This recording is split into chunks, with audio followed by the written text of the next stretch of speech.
The air was heavy with smoke, ash, and silence.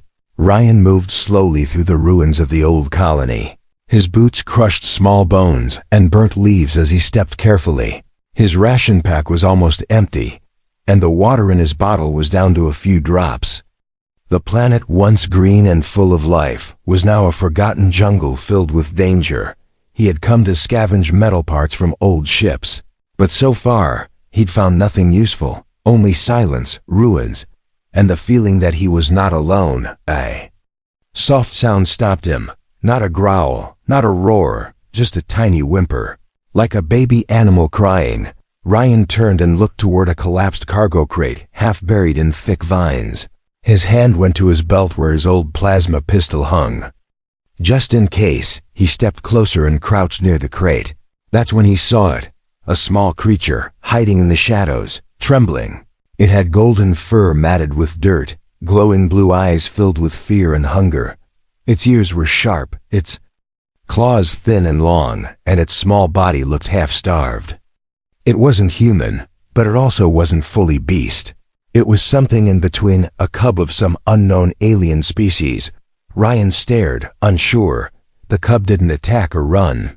It just stared back, its ribs showing through its skin, its mouth slightly open as it whimpered again. Something inside Ryan stirred. Not fear, not disgust, something else, pity. He slowly reached into his bag and pulled out a small ration bar, the last one he had. He unwrapped it and placed it gently on the ground. Then he stepped back and sat down, showing he wasn't a threat. The cub looked at the food, looked at Ryan, and then back at the food. It crawled forward on shaky limbs, sniffed the bar, and then bit into it. A soft sound of joy came from its throat as it chewed like it hadn't eaten in days. Ryan smiled, but just for a second, because that's when he felt it. Eyes watching him, he turned quickly and scanned the jungle around him. The wind had stopped. The birds had gone quiet, even the insects had gone still. The cub froze too, dropping the last bit of the bar and curling into itself. Its eyes looked not at Ryan now, but behind him. Ryan slowly stood and turned. At first, he saw nothing, just trees, vines, and the burning red sky beyond. Then movement. A large shape among the trees, silent, powerful, hidden. Golden eyes appeared in the shadows. Much larger than the cub's, something tall and graceful stepped out. Its body was covered in striped fur and armor made of bone and crystal. Clawed hands, strong legs, and a tail that flicked once like a whip.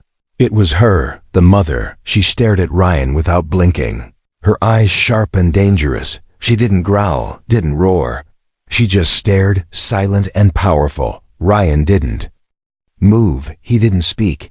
He didn't even breathe too loudly. The cub let out a tiny sound and crawled toward the mother. She looked down at it, then looked back at Ryan. For a long second, no one moved. Then the tigress-like alien stepped forward, picked up the cub in one arm, and turned away. She disappeared into the trees like smoke fading into night. Ryan stood there for a while, unsure what had just happened.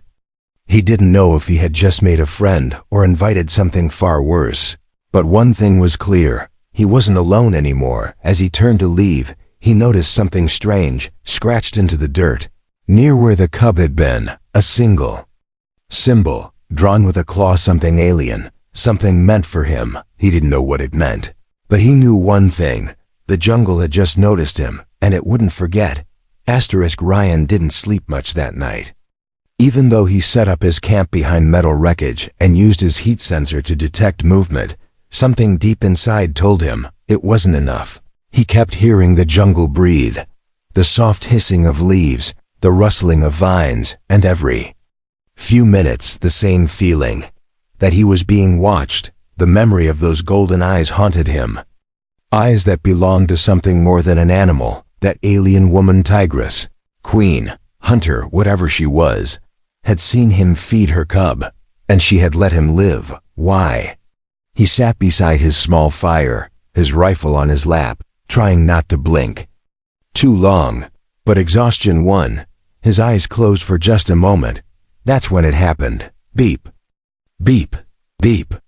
The motion detector screamed red. Ryan jolted up, gripping his weapon. But it was too late. The fire was out. The jungle was still.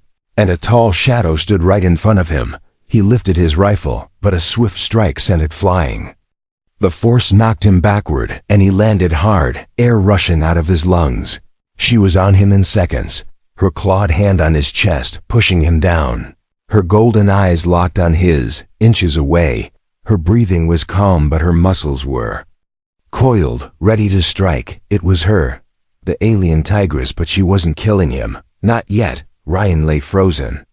Unsure whether to speak or stay silent, she tilted her head slightly, examining him like a puzzle.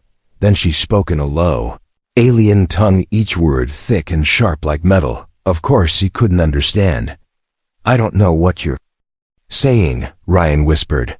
"I'm not your enemy." She blinked once, slowly, then she looked around at his fire, his gear, and his bag.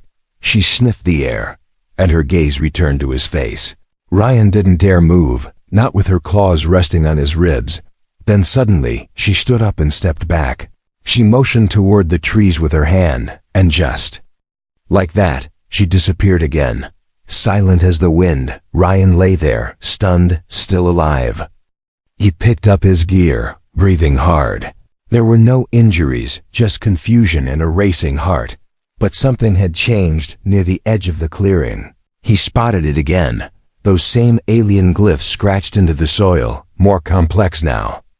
Like a warning, or maybe a message. This wasn't just some wild animal protecting her cub. She was intelligent. She had come back to observe him, to study him, maybe even test him. Ryan packed his things and moved deeper into the jungle. He needed answers, and somehow he felt she was waiting for him. The deeper he went, the denser the trees became. Everything smelled of wet earth and old decay. He followed broken branches, small claw prints, and the occasional scratch mark on trees, signs of someone leading him or watching from ahead. Then he heard it again. The same soft whimpering. He rushed forward and found the cub alone, sitting near a pool of water. Shivering. "Hey, you again," Ryan whispered, kneeling. The cub didn't run.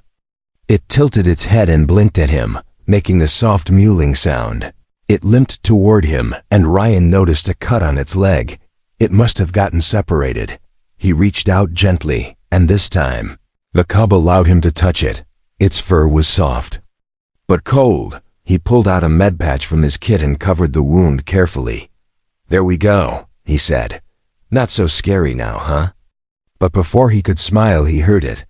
A deep growl. He turned, and there she was again, standing tall on a stone ledge above. Her gaze locked on him like a hawk, her body tensed, and her claws extended. But she didn't leap. Instead, she watched. Ryan stood slowly, lifting his hands. "I'm helping your cub," he said calmly. "I don't want harm." She narrowed her eyes. Then, to his surprise, she leapt down, not to attack, but to land beside the cub. She inspected the patch on its leg, sniffed it, then looked at Ryan again. She spoke in a gentler tone this time, one short word. "Sullen."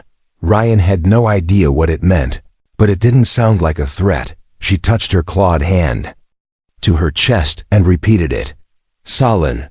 Then she pointed at him and spoke again. "Rian?" Ryan blinked. Had the cub told her his name somehow? Or had she figured it out herself? He nodded slowly. "Ryan." She gave a slow blink, her version of a nod. "Perhaps then." Just like before, she picked up the cub and turned. But this time, before disappearing into the forest, she stopped, looked over her shoulder, and motioned for him to follow. Ryan didn't know what he was walking into. But when the tigress alien, the cub's mother, looked back and motioned for him to follow, he couldn't turn away. Her gesture wasn't just an invitation, it was a challenge. The jungle seemed to shift as he walked behind her. Vines parted, birds flew off, and even the air felt heavier. She didn't say a word. She moved silently with the cub in her arms, like a queen returning to her hidden kingdom. Ryan stayed close but kept his distance. Every sound made his heart beat faster, but still he followed, because deep inside, he needed to know, who was she? Why had she spared him? And why did her cub trust him more than it feared him? After almost an hour of walking, the thick jungle opened up. They arrived at a large stone archway, mostly covered by moss and glowing mushrooms. Beyond it lay a hidden cave. Inside the cave was soft blue light, rising from natural crystals buried in the rock. The mother laid her cub gently on a soft bed of leaves and covered it with warm hide. Then she turned to Ryan, her eyes watching his every move. Ryan raised his hands slowly. "I come in peace," he said. "I don't want to hurt you or your cub." She didn't respond. Instead, she sat across from him, arms crossed, tail flicking behind her slowly. The cub opened its eyes, saw Ryan, and purred softly. That tiny sound changed something in her expression. She picked up a sharp stick and began drawing in the dirt floor. Strange symbols, flowing and curved. Ryan crouched to look. He recognized some from the jungle markings. She pointed to one symbol and said, "Shakara." Then she placed her hand on her chest. "That must be her name, Shakara." Ryan repeated slowly. She nodded, then pointed at him. He responded, "Ryan." Shakara blinked once again, that silent alien nod. They were starting to understand each other one word at a time. She drew two more symbols, one small, one larger. She pointed at the small one, and then at the cub. "Chica," she said. Then she drew a third symbol, a large claw over a broken moon. Her face turned dark when she looked at it, her jaw tight.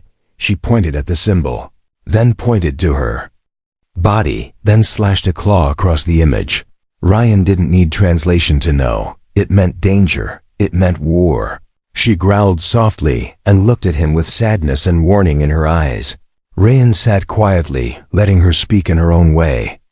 Her tail curled beside her as she finished drawing a large eye over the whole picture. Then she stared at him again. "You think I understand this?" he asked, but she said nothing, just stared. Shakara seemed confused.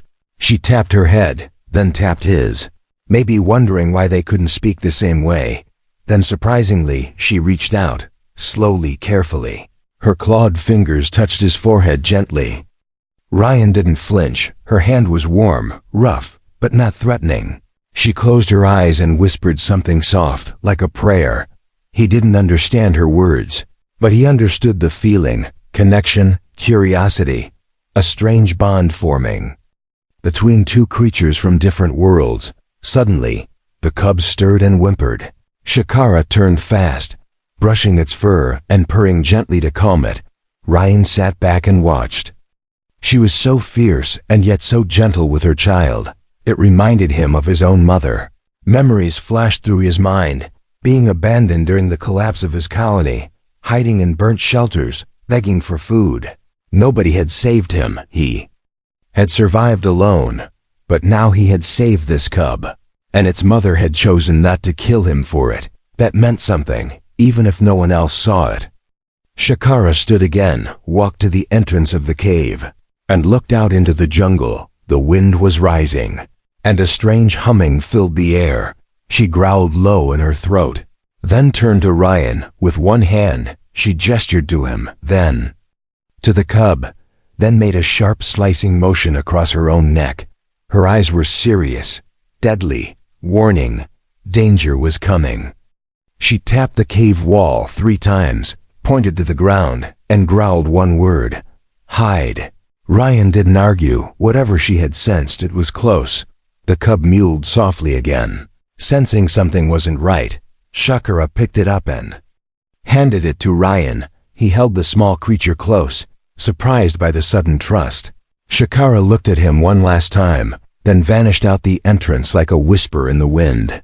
She was going to face whatever was coming alone. Ryan sat in the cave, clutching the cub close, his hands shaking, his heart pounding.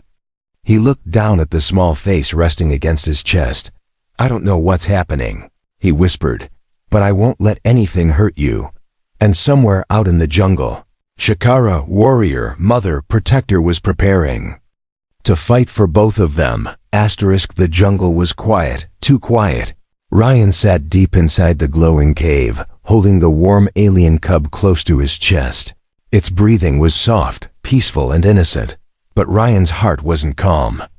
He couldn't stop thinking about Shakara, how she left without a word to protect them. She had trusted him, a human stranger, with the one thing she loved most.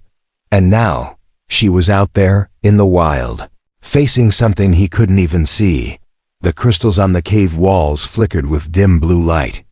Strange sounds echoed in the distance, howls, growls, and something like a mechanical whine. Ryan had no idea what kind of creature made that sound.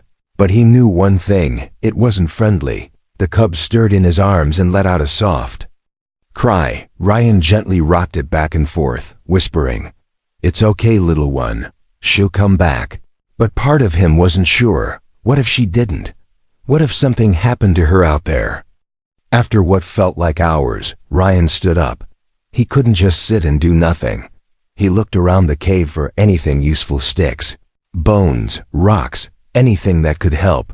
He spotted a strange vine growing through the cracks in the wall. Glowing faintly, it looked strong and flexible, like a rope. He tied some into loops and made a crude sling to carry the cub against his chest. Then he picked up a broken metal rod from the wreckage outside the cave. It wasn't a weapon, but it was better than empty hands. He stepped outside, holding the rod tight. The jungle welcomed him with heat and noise. Insects buzzed, distant screams echoed, and the trees swayed like they were watching him. He took a deep breath. "Let's go find your mom," he whispered to the cub. He moved carefully, following the path Shakara had taken earlier. Her large clawed footprints were easy to follow, but alongside them were other tracks, smaller, sharper, and wrong. They looked like metal claws dragging through the dirt. Suddenly, Ryan heard it, a low roar, followed by a blast of light in the sky. He ran, dodging branches and ducking under vines. The cub clung to him tightly, its little claws gripping his vest. Up ahead, through the thick trees, he saw flashes of movement. Two figures, one tall and striped, one made of dull silver metal. Shakara was fighting a hunter droid. The machine swung with razor arms, fast and deadly. Shakara ducked and slashed back, her claws tearing into the droid's side. Sparks flew, but the machine didn't stop. Another slash, then a heavy punch, sent her crashing against a rock. "No!" Ryan shouted without thinking. He ran forward, grabbed a rock, and threw it at the machine's head. It turned toward him instantly, glowing red eyes locking on his face. The cub shrieked. Ryan backed up, but it was too late. The droid moved fast, ready to strike. But before it could, Shakara roared and jumped on its back. She sank her claws deep into its head and ripped out a glowing cable. The machine twitched once, then fell dead. Shakara stood over it, breathing hard, her body scratched and bleeding. Then she turned slowly toward Ryan. Her eyes burned not with anger, but something else, surprise. He had come back. He didn't run. He had faced death for her. She limped toward him, looking at the cub in his arms. The little one reached out, chirping happily. Shakara touched its head gently, then looked at Ryan. He reached out to help her, but she paused. For a moment, it seemed like she was deciding. Then she took his hand. It wasn't just about survival anymore. It was something deeper, something unspoken. Back at the cave, Ryan helped her sit down and cleaned her wounds with water and a cloth from his bag. She winced but stayed still, watching him closely. When he finished, she touched his hand again and whispered softly, "Salin." He still didn't understand the word, but this time, she pointed to her heart, then pointed to him. "Salin," she repeated. Ryan stared at her. Whatever it meant, it was not a threat. It was something sacred, a word for protector, maybe for someone she trusted. She lay back beside the cub, her breathing slowing. The cub curled up between them, warm and safe. Ryan leaned back against the cave wall. The jungle was still alive, still dangerous, but they had each other now. 3 souls, different worlds, one bond. Ryan sat near the mouth of the cave, watching the dark jungle as the wind howled through the trees. Inside, Shakara and the cub slept beside each other. Her body still bore the deep wounds from the fight with the hunter droid, but she had survived, and now he was the one keeping watch. Ryan tightened his grip on the broken metal rod in his hand. It wasn't a weapon, just scrap. But after what he saw, he couldn't risk being caught unprepared again. He thought back to earlier when he ran into battle, not knowing if he would live. When Shakara took the blow meant for him, when the cub cried out not in fear, but in trust. This wasn't just survival anymore. He had become something more to them, not prey, not a stranger, but maybe a protector. Suddenly, the air shifted. A strange clicking sound echoed from the trees, fast, sharp, and close. Ryan stood, heart pounding. He crouched low and moved to the edge of the rocks. Peeking through the vines, his breath caught. There were 3 of them, not beasts, not droids, something in between. Alien hunters with metallic armor fused to their skin. Their eyes glowed orange. Their bodies tall and twisted. Each carried spears that crackled with energy. They moved with purpose. They were tracking. Ryan turned back and rushed inside. Shakara stirred but didn't wake. He touched her shoulder gently, whispering, "Get up. We have company." Her eyes opened, and for a second, confusion flickered in her face. But then she heard the clicking, and all doubt vanished. She sat up fast, eyes wide. The cub crawled into her lap, trembling. Ryan pointed to the side tunnel. Deeper into the cave. They had seen it earlier but hadn't explored it. "Go," he whispered. "I'll slow them down." Shakara grabbed his wrist firmly and shook her head. "No," she growled. She pointed to the cub, then to him, then made a motion like covering him with her body. "You protect her," she was saying. "She is more important than either of us." Ryan hesitated, but nodded. Shakara stood, limping, but her posture straightened. Her claws flexed, tail swayed with focus. She stepped out into the main chamber as Ryan and the cub slipped through the narrow tunnel. The side path twisted and turned until it opened into a chamber glowing with pale crystals. Ryan hid behind a rock and pulled the cub close. Its little eyes were wide, frightened, but it didn't make a sound. Then they heard it. A loud clash.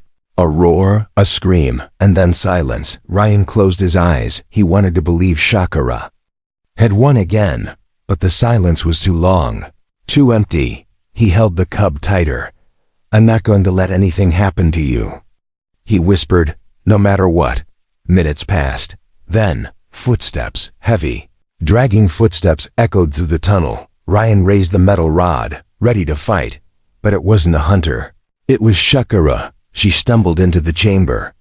Blood dripping from her side, one of her arms hung limp, and there were burns across her shoulder, but she was alive. She looked at the cub first. It squeaked and leapt into her arms. Then her eyes met Ryan's. There was something new in them. Something soft, something like pride. Later that night, Ryan cleaned her wounds with strips from his shirt and cooled her burns using moist leaves. Shakara didn't flinch.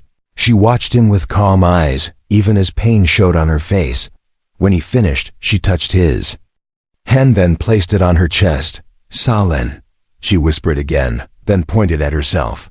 "Shakara," then to the cub. "Chika," then she pointed to him, paused, and said softly, "Ryan." Ryan smiled. It wasn't just names anymore. It was identity. It was trust. Before sunrise, the cub curled up in Ryan's lap, purring. Shakara leaned beside him, her head resting near his shoulder. The world outside was still broken, dangerous and full of hunters, but something inside the cave had changed. The human was no longer an outsider. The predator had become his protector, and in return, he had become theirs. The next morning came softly, no alarms. No screams, just the gentle sound of water dripping from the cave ceiling and the soft purring of the cub nestled between them. Ryan woke slowly, his back aching from sleeping against cold stone. He looked to his side and saw Shakara still resting, her body bruised, her arm wrapped with the strips he'd tied, but her chest moved with steady breaths. She had survived another night, and so had he. He looked down at the small cub in his lap. It was curled like a kitten, snoring softly. Its little claws were wrapped around Ryan's belt as if holding on. He didn't understand how this had happened just days ago. He was a scavenger with nothing but a half-dead ration pack and bad luck. Now he had a cub asleep on him and a warrior. Mother beside him, and somehow they trusted him. Shakara stirred, her golden eyes opening slowly. She sat up with effort, groaning softly as she touched her side. Ryan moved closer. "Still hurting?" he asked. She didn't reply, but the look in her eyes said enough. He picked up a piece of fruit he had gathered earlier and held it out to her. Shakara sniffed it, then bit gently, chewing slowly. After a moment, she handed the rest to the cub, always giving, always protecting. Ryan admired that. He had never seen a bond so pure between parent and child, especially not from a species once considered dangerous. As the day warmed, they decided to leave the cave. Staying in one place for too long was a risk. The jungle wasn't safe, and now that Shakara was wounded, Ryan would have to lead. He made a simple sling using vines and cloth to carry the cub. Shakara limped beside him, moving slower than before but still watching everything. Her ears twitched at every sound, her claws flexed with each step. They didn't speak much, words were still a barrier, but their silence was no longer cold, it was shared, like the calm between two hearts that didn't need to explain. By noon, they reached a hot spring hidden under thick trees. Steam rose from the pool, and the water shimmered with colors that changed with the sunlight. Shakara sniffed the air and growled gently, "No danger here, safe for now." Ryan set the cub down and helped Shakara wash her wounds. She allowed him to touch her without flinching. Even when the warm water stung, she stayed still, her golden eyes fixed on his face. "You're tough," Ryan said with a soft smile.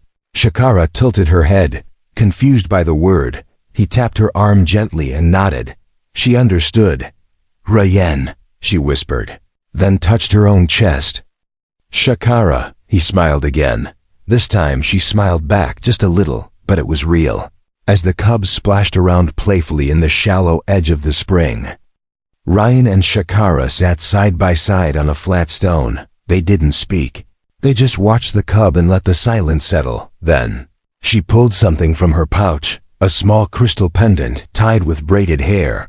She held it in her palm and looked at him. Her voice was low, soft. "Lukai," she said. She placed the pendant around the cub's neck, then looked at Ryan. "Family." Ryan froze. He had heard that word before in trade colonies from old alien records. Lukai wasn't just family, it meant chosen family. The bond formed, not by blood, but by heart. Shakara had just claimed him, not as a stranger, not as a helper, but as part of their pack. That night, they built a small fire with broken branches and dry leaves. Ryan shared what little food he had left. Shakara added dried roots and strange glowing nuts from the trees. They ate together as the cub fell asleep in Shakara's lap. She looked at Ryan and spoke softly. "Ryan."